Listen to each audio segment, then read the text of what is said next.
యేసుక్రీస్తు నామమున మీ అందరికీ నా వందనాలు.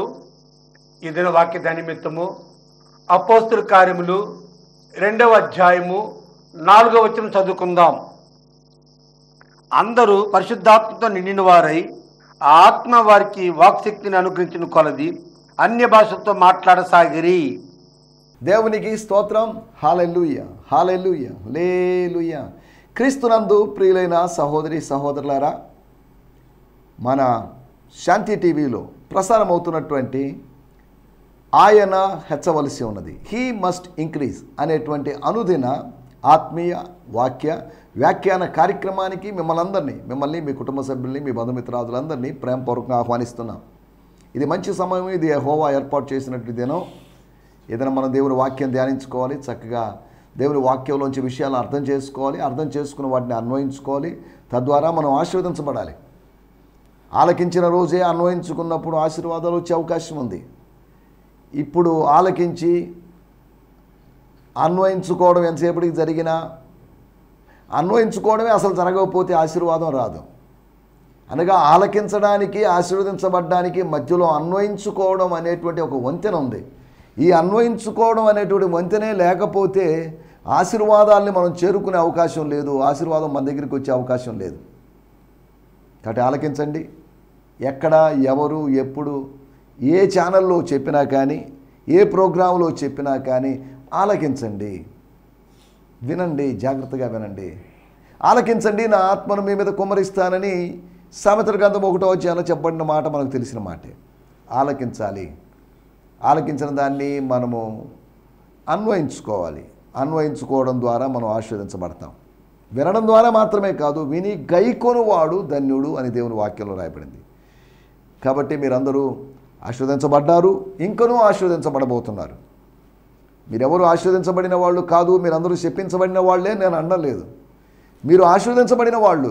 ఆశీర్వదించబడిన వాళ్ళైన మిమ్మల్ని ఏ టీవీ ప్రసంగికుడైనా ఎవరైనా శపించాలని ప్రయత్నం చేస్తే, ఇశ్రాయేలు ప్రజలను శపించాలని ప్రయత్నం చేసి తానే శాపగ్రస్తుడిగా మారినటువంటి బిలాము స్టోరీ మనకు తెలుసు.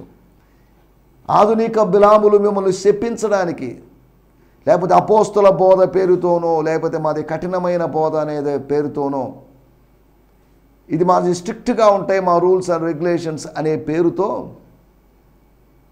చాలామంది శపిస్తున్నారు. దేవుని ప్రజలను శపించకూడదు, ఇశ్రాయేలు ప్రజలను శపించకూడదు. శపించాలని ప్రయత్నం చేశాడు, కానీ శపించలేకపోయాడు. బాలాకు అనే రాజు ఆశ్చర్యపోయాడు, ఇదేంటిది, నువ్వు శపించడానికి సమ్మతించి వచ్చావు, కానీ ఎందుకు శపించలేకపోతున్నావు? నువ్వు అన్నది కరెక్టే, నువ్వు అన్నది వాస్తవమే, కానీ ఎందుకో మరి దేవుడు నా నాలుకని తిప్పివేస్తున్నాడు. ఆశీర్వదించబడినటువంటి ఆ ధన్యకరమైనటువంటి ఆ జనాంగాన్ని ఎవరు శపించగలరు? యెహోవా నిన్ను రక్షించినటువంటి ఇశ్రాయేలు నిన్ను పోలిన వాడెవడు? ఐగుప్తులో నుంచి 430 సంవత్సరాల బానిసత్వం తర్వాత అరణ్యములో తిప్పి చివరికి పాలు తేనెలు ప్రవహించే దేశములోకి చేర్చబడినటువంటి ఓ జనాంగమా, పక్షిరాజు తన రెక్కల మీద మోసినట్లుగా మిమ్మల్ని మోసుకొని తీసుకుని వచ్చాడే ఓ గొప్ప జనాంగమా, మిమ్మల్ని ఎవరు శపించగలడు? బాలాకు తరపున వాళ్ళని లేకపోతే అన్ని జనులను శపించవచ్చునేమో, కానీ ఆశీర్వాదమునకు వారసులుగా పిలువబడిన వాళ్ళని, నిబంధన కలిగిన వాళ్ళని, వాగ్దానములు కలిగిన వాళ్ళని, ధర్మశాస్త్రము కలిగిన వాళ్ళని శపించడానికి వీలు లేదు. దేవుని స్తోత్రం. కాబట్టి అనుదినము మనము వాక్యాన్ని అన్వయించుకోవడం ద్వారా ఆశీర్వాదపు ఒక్కో మెట్టులోకి స్టెప్ బై స్టెప్ బ్లెస్సింగ్ వెంబడి బ్లెస్సింగ్ అంటే కృప వెంబడి కృప, blessing plus blessing, blessing plus blessing, ఇలా మనం పొందుకుంటూ ముందుకెళ్తాం. ఎన్ని బ్లెస్సింగ్స్ మనం పొందుకుంటామో, ఒక్కో బ్లెస్సింగ్ పొందుకుంటే ఎలా మారుతామో మనకు తెలియదు. దేవుని స్తోత్రం. ఇవన్నీ మర్మాత్మకంగా ఉన్నటువంటి విషయాలు, ఇవన్నీ లేఖనాల్లో చెప్పబడలేదు. జాగ్రత్తగా ఆలోచించాలి. మనం ఆశీర్వదించబడ్డాం. ఏమంటే నేను ఆర్థికంగా సెటిల్ కాలేదు, నో ప్రాబ్లం. నిన్ను ఆశీర్వదించాలి అనేది దేవుని యొక్క ప్రణాళిక. ఆర్థికంగా కాదు, అన్ని విధాలుగా నువ్వు ఆశీర్వదించబడాలి.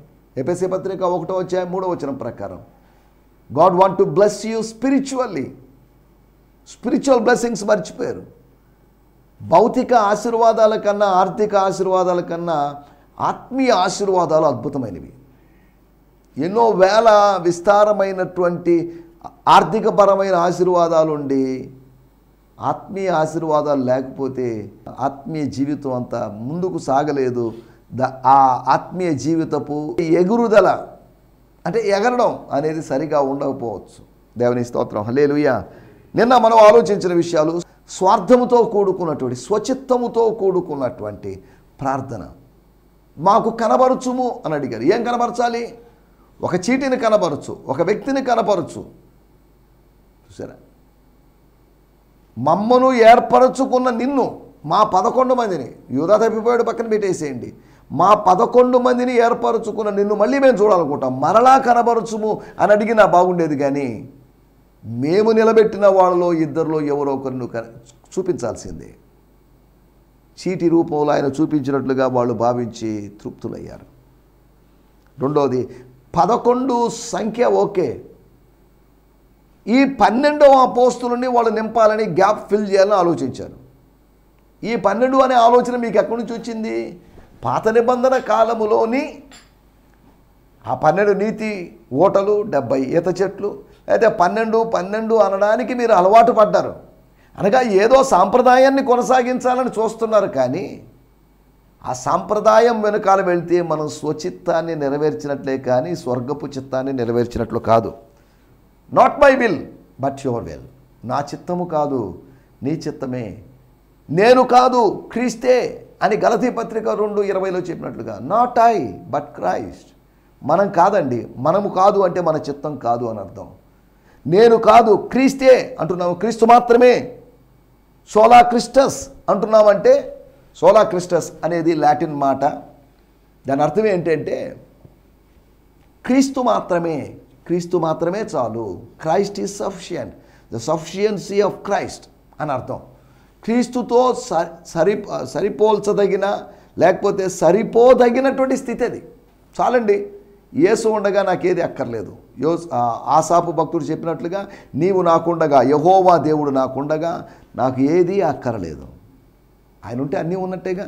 నీవుంటే నాకు చాలు యేసయ్యా అని భక్తుడు పాడాడు కదా. మనం తృప్తులుగా ఉండాలి.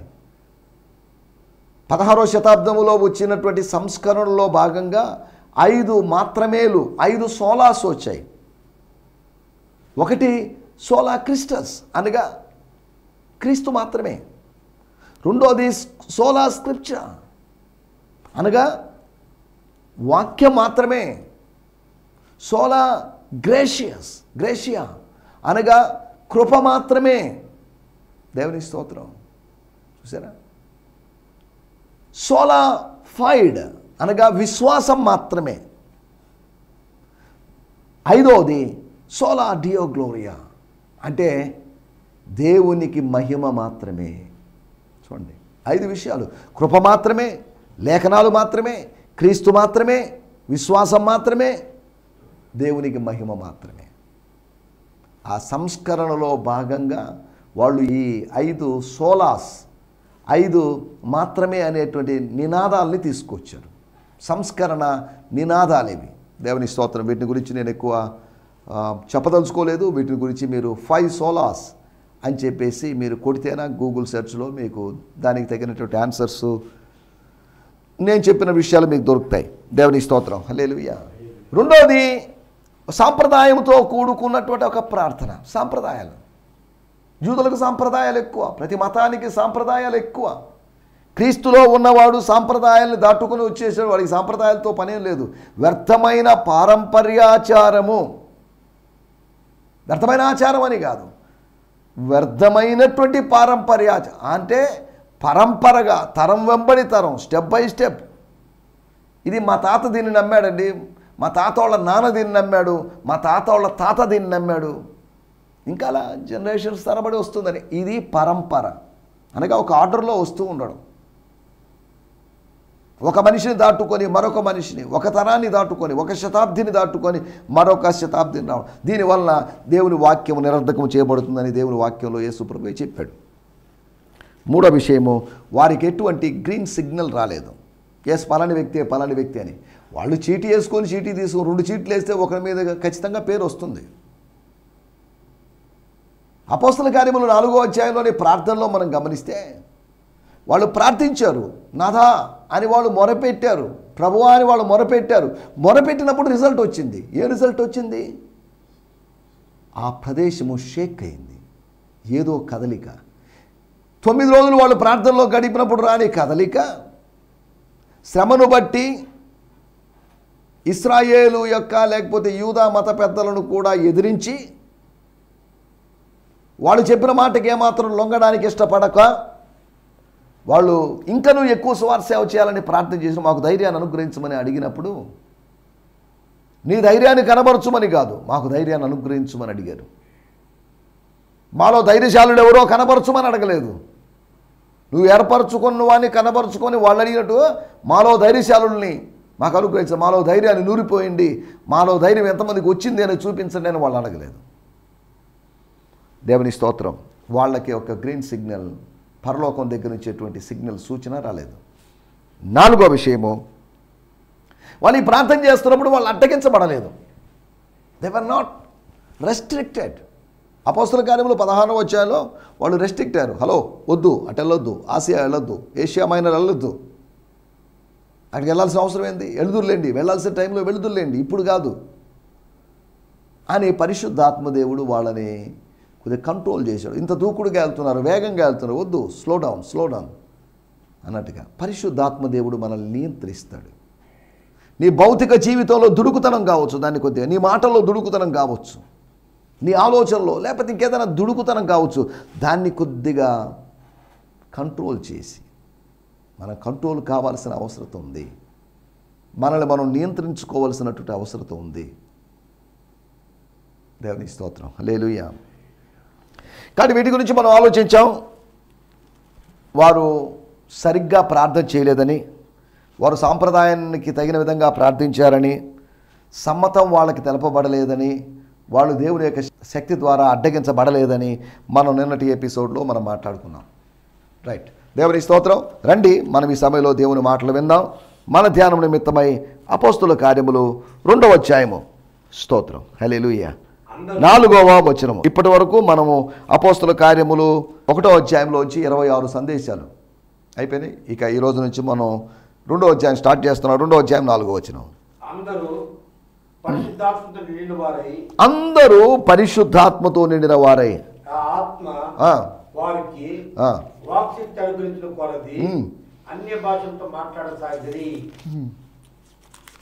దేవుని స్తోత్రం. మనం ఇక్కడ ఆలోచిస్తున్న విషయం, they were all filled and equipped with the Holi Spirit and were inspired to speak in tongues, empowered by the Spirit to speak in languages they had never learn. They were all filled, వాళ్ళందరూ నింపబడ్డారు. నింపబడమే కాదు, and equipped. Field అనేటువంటి దానికి Greek భాషలో వేరు విధాల మాటలు ఉపయోగించబడినప్పటికీ ప్రాముఖ్యమైన ప్లెరో అనేటువంటి మాట, ప్లేతో అనేటువంటి మాట. అందుకని రెండింటినీ కలిపి వాళ్ళు ట్రాన్స్లేషన్ చేశారు. వాళ్ళు నింపబడ్డారని కాదు, they were filled and equipped అనగా వాళ్ళు నింపబడ్డారు, సిద్ధపరచబడ్డారు అని. ఇక్కడ రాయబడిన మాట ప్లెరో అనేదానికి లోపల నింపబడ్డం అని అర్థం. బీయింగ్ ఫిల్డ్ ఇన్వర్డ్లీ, ఆంతర్యంలో నింపబడ్డాం. ప్లెతో మీన్స్ ఫిల్డ్ అవుట్వర్డ్లీ, అంటే నింపబడ్డమే. దానికి కొద్ది అర్థం కావడానికి మీకు చెప్తున్నాను. ప్లెరో మరియు ప్లెతో అనేటువంటి 2 మాటల అర్థం. ఒకటి లోపల నింపబడ్డం, 2 వెలుపల నింపబడ్డం. వెలుపల ఎలా నింపబడ్డారు, దేంతో నింపబడ్డారు అని మీరు అడగచ్చు. అలాగైతే లోపల దేవుని ఆత్మచేత అనగా లోపలను బయటను ఆవరించాడు పరిశుద్ధాత్మ దేవుడు, వారిని కమ్ముకున్నాడు. హీ కవర్డ్ అన్నట్టుగా మనం అర్థం చేసుకోవచ్చు. ఆయన వారితో ఉన్నాడు. వారితో ఉండడం మాత్రమే కాదు, వారిలో కూడా ఉన్నాడు. వారిలో ఉండడం అనేది ప్లెరో, వారితో ఉండడం అనేది ప్లెతో అని దీన్ని బట్టి మనం అర్థం చేసుకోవాలి. అందుకని అక్కడ బ్రియాన్ సిమ్మన్స్ గారు దాని గురించి ఆలోచించి చక్కగా తర్జుమా, దే వర్ ఫిల్డ్. వాళ్ళందరూ ఆ 120 మంది అక్కడ కూర్చున్న వాళ్ళు, అక్కడ కూడుకున్నవారు, అక్కడ కనిపెడుతున్న వాళ్ళు 9 రోజుల తర్వాత 10వ రోజు కనిపెడుతూ, ఈరోజు పెంతెకోస్తు పండగ చేయాలా లేకపోతే ఇంకా కనిపెడుతూ ఉండాలా, ఇంకా ఎంతకాలం కనిపెట్టాలి, 9 రోజులు దాటిపోయిన ఇంకా కనిపెట్టడం ఏంటి ఒక సబ్బాతు కూడా గడిచిపోయిన ఇంకా కనిపెట్టడం ఏంటి, ఈ కనిపెట్టడం అనే దానికి అంతం లేదా అన్నట్టుగా ఆలోచిస్తున్న సమయంలో they were filled and equipped. వాళ్ళు ఆ రాతి బాణలు యోహాను సువార్త 2వ అధ్యాయంలో అంచుల మట్టుకు నింపబడినట్లుగా they were filled up to the brims with the Holi spirit were inspired to speak in tongues. వాళ్ళు అన్య భాషల్లో కొత్త భాషల్లో మాట్లాడడానికి ప్రేరేపించబడ్డారు. ఎంపవర్డ్ బై ద స్పిరిట్, పరిశుద్ధాత్మ చేత శక్తీకరించబడ్డారు, బలపరచబడ్డారు. To speak in languages they had never learned, వాళ్ళు ఇంతకుముందు ఎప్పుడు నేర్చుకోనటువంటి. వాళ్ళకి సాధారణ ఏమన్నా వచ్చుంటే భాష వచ్చుంటే హీబ్రూ వచ్చి ఉంటుంది, గ్రీక్ వచ్చి ఉంటుంది, అరామిక్ వచ్చి ఉంటుంది. ఈ 3 భాషలు మించి ఒకవేళ కొద్దో గొప్ప లాటిన్ లేకపోతే రోమీలు పరిపాలిస్తున్నారు కాబట్టి వాళ్ళ భాష వచ్చి ఉండొచ్చు. ఈ 4 భాషలు మించి వాళ్ళకు వేరే భాషలో వచ్చే అవకాశం లేదు. కానీ వాళ్ళు కొత్త భాషలతో మాట్లాడారు. They were filled and equipped with the Holi Spirit and inspired by the Holy Spirit and empowered by the Holy Spirit to speak in new languages that they had never learned. వాళ్ళు ఇంతకుముందు ఎప్పుడు ఏ స్కూల్కి పోయి ఈ రోజుల్లో అక్కడక్కడ కొత్త కొత్త లాంగ్వేజెస్ నేర్చుకుంటున్నారు. కంప్యూటర్స్లో కొత్త లాంగ్వేజెస్ వచ్చాయి. నేను డిప్లొమా చేసేటటువంటి టైంలో 91వ సంవత్సరంలో ఫోటాన్ సి అనేటువంటి ఒక లాంగ్వేజ్ నేర్చుకున్నాం. ఇప్పుడు లాంగ్వేజ్ అప్డేటెడ్ అయిపోయి కొత్త లాంగ్వేజ్ వచ్చాయి. కంప్యూటర్లో లాంగ్వేజ్ మారుతుంది. ఈరోజు అక్కడక్కడ యవనస్తులు జర్మనీ దేశంలో జాబ్ ఆపర్చునిటీస్ ఉన్నాయని చెప్పేసి జర్మనీలో జాబ్స్ కోసం ప్రయత్నాలు చేస్తూ జర్మన్ లాంగ్వేజ్ నేర్చుకుంటున్నారు. నేను కూడా డ్యూయోలింగో అనేటువంటి యాప్లోకి వెళ్ళి కొంతకాలం నేను ఆ జర్మన్ లాంగ్వేజ్ నేర్చుకుని కొద్దిగా టఫ్గానే ఉంది, అంత సులభమైన లాంగ్వేజ్ ఏం కాదు. సరే, ఏదేమైనప్పుడు నేను ఎందుకు చెప్తున్నానంటే కొత్త భాషలు నేర్చుకొని మాట్లాడారని కాదు. ఈ 9 రోజులు వాళ్ళు నేర్చుకున్న దాన్ని 10వ రోజు మాట్లాడారని కాదు, ప్రాక్టీస్ చేశారని కాదు. వాళ్ళకి నేర్పించడానికి, భాషలు నేర్పించడానికి ఎవరు టీచర్స్ లేరు, లాంగ్వేజ్ టీచర్స్ లేరు. కానీ వాళ్ళకి ఎవరు నేర్పించబడనటువంటి నేర్చుకోకుండానే మాట్లాడారు. అలా ఎలా మాట్లాడగలం? ఏమండి, ఇంగ్లీష్ నేర్చుకోకుండానో హీబ్రూ నేర్చుకుండానో తెలుగు నేర్చుకోకుండా మనం ఎలా మాట్లాడగలం? వాళ్ళు ఎలా నేర్చుకున్నారు? వాళ్ళు నేర్చుకుంది కాదు. వాళ్ళు మళ్ళీ తర్వాత కూడా అదే కొత్త కొత్త భాషలో మాట్లాడుతున్నారని ఎక్కడ రాయబడలేదు. వారు ఒకేసారి కొత్త భాషలో మాట్లాడారు. ఆయా సందర్భాల్లో పరిశుద్ధాత్మ చేత నింపబడుతుంది. ఇది మానవుల భాష, దేవదూతల భాష ఏంటి అని దయచేసి ప్రశ్నించొద్దు. మనం ఇప్పుడు దాంట్లోకి మనం వెళ్ళలేదు. మనం ఆలోచిస్తున్నాం. వాడుక భాషలో కూడా చదువుకుందాం ఏం జరిగిందో అక్కడ. పరిశుద్ధాత్మ లేదా పవిత్రాత్మ, పరిశుద్ధాత్మ, శుద్ధాత్మ నిండిపోయి తమ భాషలు కాదండి, they're not their native languages or mother tongues. వాళ్ళు వేరే భాషలు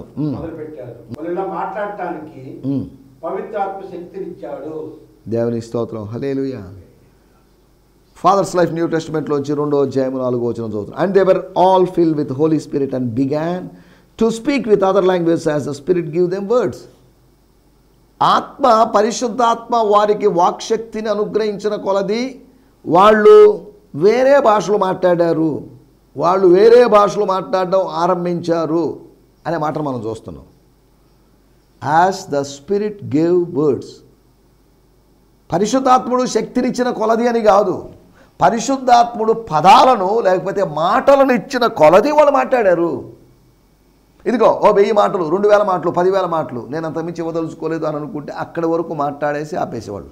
అంటే ఇక్కడ రాయబడ్డ మాట they speaking in their own languages, other languages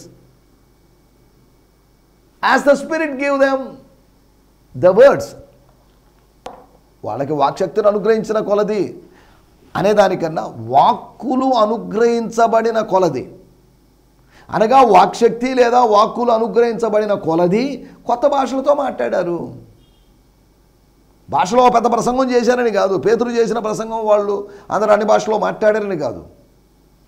పేతురు ప్రసంగం చేయడం వేరు, వీళ్ళందరూ అన్ని భాషలతో మాట్లాడడం వేరు. అన్ని భాషలు అనే దాని గురించి మనం హైలైట్ చేయడం లేదు. కానీ అక్కడ ఏం జరిగింది? కొత్త దైవ కార్యాల గురించి మీకు గుర్తు చేయాలనేటువంటి ఉద్దేశంతోనే ప్రతి అధ్యాయంలో మనం దైవ కార్యాలను చూస్తాం. కదా. ప్రతి వచనంలో కూడా దేవుని కార్యాలు, దేవుడు ఏం చేశాడో వాక్యంలో, ఆ వచనంలో అనేదాన్ని మనం ఆలోచిస్తున్నాం. ఏం చేశాడు దేవుడు? దేవుడు చేశాడా లేదా వాళ్ళంతటా వాళ్ళు చేసుకున్నారా? మొట్టమొదటి మాట, దేవుడు వాళ్ళను మాట్లాడించాడు. He made them to speak. 9 రోజులు మాట్లాడారు, కానీ ఇప్పుడు దేవుడు మాట్లాడించాడు. 9 రోజులు వాళ్ళు మాట్లాడింది వేరు, ఈరోజు మాట్లాడింది వేరు. దేవుని స్తోత్రం. అయినను మాట్లాడువారు మీరు కాదండి. మత్తయి సువార్త 10వ అధ్యాయంలో 28వ వచనంలో రాయబడింది. మీరు కాదు, మీరు అనుకుంటారేమో నేను మాట్లాడాను, నేను మెసేజ్ ఇచ్చాను, నేను ప్రసంగం చేశాను, నేను సూపర్, నేను గ్రేట్ అనుకుంటున్నారేమో. కాదు, మాట్లాడువారు మీరు కాదు. అరే అదేంటిది?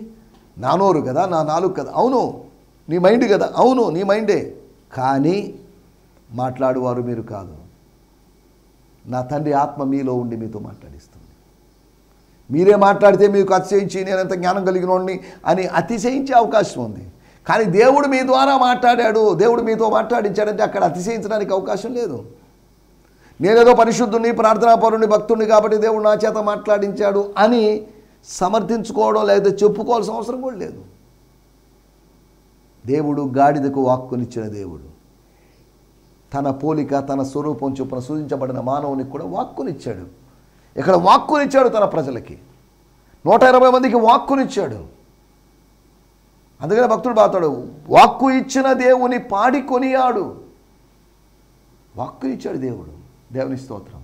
తన జీవితంలో ఎప్పుడు మాట్లాడిన ఒక గాడిద మాట్లాడింది. దేవుని ప్రజలు ఇక్కడ మాట్లాడారు. ఆ శబ్దానికి జనులు గుంపులు గుంపులుగా వచ్చిన వాళ్ళలో 3000 మంది రక్షింపడ్డారు, అది వేరే విషయం. కానీ బహుశా ఒక 5000 మందో 10,000 మందో ఆ పండగకు ఒక 2 నుంచి 3 లక్షలు 4 లక్షల దాకా జనాలు వచ్చేవాళ్ళు. అటువంటిది ఈ శబ్దానికి, ఈ వింతైన శబ్దానికి అనేకమైన పెంటెకోస్టులు ఆచరిస్తున్నారు. కానీ ఆ రోజు వచ్చిన శబ్దం ఏనాడు కూడా ఏ పెంటెకోస్తుకు ముందు 9 రోజులు ఎవరో ఒకరు ఉండి ప్రార్థన చేసింది లేదు, తెర వెనకాల ఉండి ప్రార్థన చేసింది లేదు. వీళ్ళు తెర వెనకాల ఉండి ప్రార్థన చేశారు. ప్రార్థన చేసినప్పుడు ఒక ప్రత్యేకమైన శబ్దం వచ్చింది. ఆ శబ్దం అనేకులను ఆకర్షించింది. అక్కడ అనేకులు పోగయ్యారు. అనేకులలో కొందరు అనగా 3000 మంది రక్షించబడ్డారు. దేవుని స్తోత్రం. హల్లెలూయా, స్తోత్రం. దైవ కార్యాలు దేవుడు మాట్లాడించాడు. మాట్లాడేవాడిది మీరు కాదండి. ఇప్పుడు నేను మాట్లాడితే నేను కాదు. మీరు బాగా ప్రసంగం చేశారన్నా కానీ ఒకటిదే, అది నేను చేయలేను, నేను నోటి మాంద్యం కలిగిన వాడిని, నేను ఎత్తివాడిని. దేవుడు నా చేత మాట్లాడించాడు. మాట్లాడినోడు గొప్ప కాదు, మాట్లాడించినోడు గొప్ప. కదిలినోడు గొప్ప కాదు, కదిలించినోడు గొప్ప. ఆడినవాడు కాదు, ఆడించినవాడు గొప్ప. నీరు పోసినవాడు, నాటినవాడు గొప్ప కాదు, వృద్ధి కలుగు చేసిన వాడే గొప్పవాడు. ఈ గొప్పవాడిని గుర్తించకుండా నేనే గొప్పవాడిని, వాళ్ళకన్నా నేనే గొప్పవాడిని, ఆ ప్రసంగికుడి కన్నా నేను గొప్పవాడిని అనుకుంటే నన్ను నేను వంచుకుంటున్నట్లే. ఒకటి, దేవుడు మాట్లాడించాడు. 2వ అధ్యాయము 14వ వచనంలో మనం గమనిస్తే, అయితే పేతురు ఆ 11తో కూడా లేచి బిగ్గరగా వార్తించాడు, యూదయ మనుషులారా, యెరూషలేములో చాలండి. వాళ్ళేదో అన్నారు, కామెంట్ చేశారు, విమర్శించారు, ఊరుకోలేదు. వాళ్ళకి దేవుడు జవాబు చెప్పించాడు. వారి నోరు ముయ్యినట్లుగా వాక్యము చేత, యోవేలు గ్రంథములోని మాటల చేత వాళ్ళ నోర్లు ముయించాడు. ప్రవచన మాటల చేత వాళ్ళ నోర్లు ముయించాడు. శత్రువు యొక్క శత్రువుని దేవుడు నీకు అందించినటువంటి తన మాటల ద్వారా ముయించగలడు. అమ్మో వీళ్ళతో మాట్లాడలేము, వీళ్ళు వాక్యం చెప్తున్నారు, శాస్త్రంలోని మాటలు ప్రస్తావిస్తున్నారు, మీకు నమస్కారం అయ్యా, ఉంటామయ్యా అని చెప్పి వెళ్ళిపోలే. మత్తయి సువార్త 4, లూకా సువార్త 4వ అధ్యాయంలో యేసు ప్రభువుని శోధించినప్పుడు కూడా ప్రభు వాక్యం చేత కౌంటర్ చేసినప్పుడు వాడు అక్కడ కొంతకాలం ఆయన్ని విడిచిపోయాడు అని రాయబడింది. దేవుని స్తోత్రం. ఆయన జవాబు చెప్పించాడు. 3వ విషయం 2వ అధ్యాయం 42వ వచనం. స్తోత్రం. వీరు అపోస్తలుల బోధ యందును సహవాసమందును రొట్టె విరుచుటయందును ప్రార్థన చేయుటయందును ఎడతెగక ఉండిరి. లేదంటే ఇంకా కొద్దిగా మనకు అర్థం చేసుకుంటే 37వ వచనం, వారు ఈ మాట విని హృదయములో నొచ్చుకొని. హృదయంలో ఏదో చేశాడు దేవుడు, హృదయాన్ని తెరిచాడు, హృదయాన్ని పొడిచాడు దేవుడు, జరిగించాడు. దేవుని స్తోత్రం. హల్లెలూయా. దేవుడు మాట్లాడించాడు, జవాబు చెప్పించాడు, జరిగించాడు. ఏం జరిగించాడు? హృదయములో, ఆంతర్యములో కార్యాన్ని జరిగించాడు. కరుడు కట్టినట్టుగా మత ఛాందసవాదుల యొక్క మనసుల్లో పేతురు ప్రసంగం ద్వారా వాళ్ళని ఒప్పింపజేశాడు, కన్విన్స్ చేశాడు. మీరు ఎన్నో చెప్పుకోండి, ఈరోజు మేము పెంతెకోస్తు పండుగ ఆచరించి తీరాల్సిందే, మేము యూదులం, ఎప్పటి నుంచి కాదు, మా తాత ముత్తాతల కాలం నుంచి యూదులం. కానీ మీరు ఏదో యేసు అని చెప్పగానే నేను వెనకాల వచ్చే అవకాశం లేదు. మీది మీదే, మాది మాదే. అసలు మీది మీరు చేయడానికి వీల్లేదు. మా దాంట్లో చోదిని పెట్టేందుకు వెళ్ళిపోతున్నారు. మీకు అవసరమైతే గర్వాపసి చేయాలి, మిమ్మల్ని మళ్ళీ వెనక్కి తీసుకోవాలనే ఆలోచనలో ఉన్నటువంటి యూదా మత ఛాందసవాదులు చూసారా, వాళ్ళ లోపల జరిగించాడు, వాళ్ళని కలిపాడు, వాళ్ళందరినీ ఒకచోట ఉండేలా చేశాడు. దేవుడు చేస్తున్న పనులు మాట్లాడించడం మాత్రమే కాదు, జవాబు చెప్పించడం చేశాడు. అంత మాత్రమే కాదు, వాళ్ళ లోపల జరిగించాడు. నీ వెలుపలేదో జరగవచ్చు, నీ లోపలేదో జరగవచ్చు. నీ లోపలేదో జరుగుతుంది, నీ గుండెలో మంట, ఒక బర్నింగ్ జరుగుతుంది. ఆయన మాట్లాడుతుండగా మన హృదయాలు మండుతున్నాయి. యేసు మాట్లాడుతుండగా తిరిగి వెళ్ళినటువంటి, నమ్మకాన్ని కోల్పోయి నిరాశతో ఉన్నటువంటి శిష్యులలో ఏదో మంట పుట్టింది. దేవుడు పుట్టించిన మంటల్లో నీ నిరాశ నిస్పృహలు కాలిపోవాలి. అందులోంచి ఫినిక్స్ పక్షిలాగా ఒక నిరీక్షణ, నూతనమైన నిరీక్షణ, నూతనమైన విశ్వాసం పుట్టుకురావాలి. దేవుని స్తోత్రం. 4వ విషయం నేను చెప్పి ముగించేస్తున్నాను. అపోస్తుల కార్యములు 2వ అధ్యాయము 47వ వచనం. ఆహారం, ఫుడ్ తీసుకుంటున్నారు, డైలీ ఫుడ్, డైలీ బ్రెడ్. మరియు ప్రభువు రక్షణ పొందుతున్న వారిని అనుదినము వారితో చేర్చుచుండెను. దేవుని స్తోత్రం. హల్లెలూయా. రక్షణ పొందుతున్న వారిని, అప్పుడప్పుడు అని కాదు, ఆదివారం అప్పుడు అని కాదు, శనివారం అప్పుడు, అనుదినము వారితో చేర్చుచు. ప్రభువు చేరుస్తున్నాడు. He was adding the people, he was joining the people, he's making to join the people. అనగా ఒక్క శరీరంలో అవయవాలుగా వారిని చేరుస్తున్నాడు, వాళ్ళని కలుపుతున్నాడు. దేవుని స్తోత్రం. వాళ్ళని వెడగొట్టడం లేదు, ఆయన కలుపుతున్నాడు. దేవుడు జరిగించిన కార్యాలు ఆయన మాట్లాడించే దేవుడని, ఆయన జవాబు చెప్పించే దేవుడని, ఆయన జరిగించేటువంటి దేవుడని, అంతేకాకుండా ఆయన చేర్చేటువంటి దేవుడు. దేవుని స్తోత్రం. హల్లెలూయా. కాబట్టి ఇటు దేవుడిని కలిగి మనం ముందుకు సాగడానికి ప్రభు మన కృపను అనుగ్రహించునుగాక. ఆమేన్. ఈ సందేశము మీకు ఆశీర్వాదకరంగా ఉందని నమ్ముచున్నాము. ప్రార్థన అవసరతల కొరకు మమ్మల్ని సంప్రదించవలసిన మా చిరునామా గిద్యోన్ మిషన్ చర్చ్, 6వ వీధి, శాంతినగర్, నెల్లూరు 4, ఆంధ్రప్రదేశ్. పిన్ 524004. మా ఫోన్ నంబర్లు 7036443613 మరి ఒక నంబర్ 9392293010. మా ఈమెయిల్ ఐడి gfihmi2015@gmail.com. దేవుడు మిమ్మును ఆశీర్వదించునుగాక. ఆమేన్.